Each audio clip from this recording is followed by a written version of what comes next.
അബ്രഹാമിൻ്റെ സന്തതിയെ സംരക്ഷിക്കുന്ന യേശു.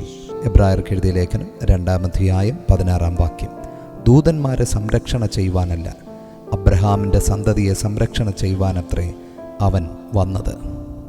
യേശുക്രിസ്തു മനുഷ്യനായി ഭൂമിയിൽ അവതരിച്ചതും മരിച്ചുയർത്തതുമെല്ലാം ദൂതന്മാരെ സംരക്ഷിപ്പാനല്ല, പകരം അബ്രഹാമിൻ്റെ സന്തതിയെ സംരക്ഷിപ്പാനായിരുന്നു.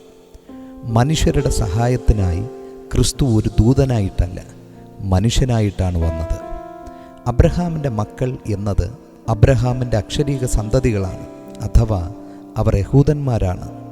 ഗലാത്യർക്ക് എഴുതിയ ലേഖനം 3-ാം അധ്യായം 7-ാം വാക്യം പറയുന്നു, അബ്രഹാം വിശ്വസിച്ചതുപോലെ ദൈവത്തെയും ക്രിസ്തുവിനെയും വിശ്വസിക്കുന്നവർ അബ്രഹാമിൻ്റെ ആത്മീയ സന്തതികൾ ആയിത്തീരുന്നു.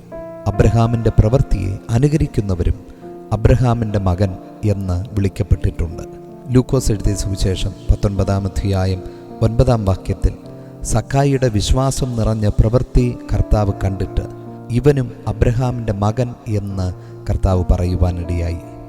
റോമർക്ക് എഴുതിയ ലേഖനം 4-ാം അധ്യായം 6-ാം വാക്യം. വാഗ്ദത്തം സകല സന്തതിക്കും, ന്യായപ്രമാണമുള്ളവർക്ക് മാത്രമല്ല, അബ്രഹാമിൻ്റെ വിശ്വാസമുള്ളവർക്കും കൂടെ ഉറപ്പാകേണ്ടതിന് തന്നെ എന്ന് കാണുന്നു. ലൂക്കോസ് എഴുതിയ സുവിശേഷം 13-ാം അധ്യായം 16-ാം വാക്യത്തിൽ സാത്താൻ 18 വർഷമായി ബന്ധിച്ചിരുന്ന സ്ത്രീയെ യേശു അബ്രഹാമിൻ്റെ മകൾ എന്ന് വിളിച്ചിരിക്കുന്നു. പ്രിയമുള്ളവരെ, യേശു നൽകുന്ന രക്ഷാപദ്ധതി ദൂതന്മാർക്ക് വേണ്ടിയുള്ളതല്ല, മനുഷ്യർക്ക് വേണ്ടിയാണ്. കർത്താവിൻ്റെ സംരക്ഷണ ദൂതന്മാർക്കല്ല, നമുക്കാണ് ലഭ്യമാകുന്നത്.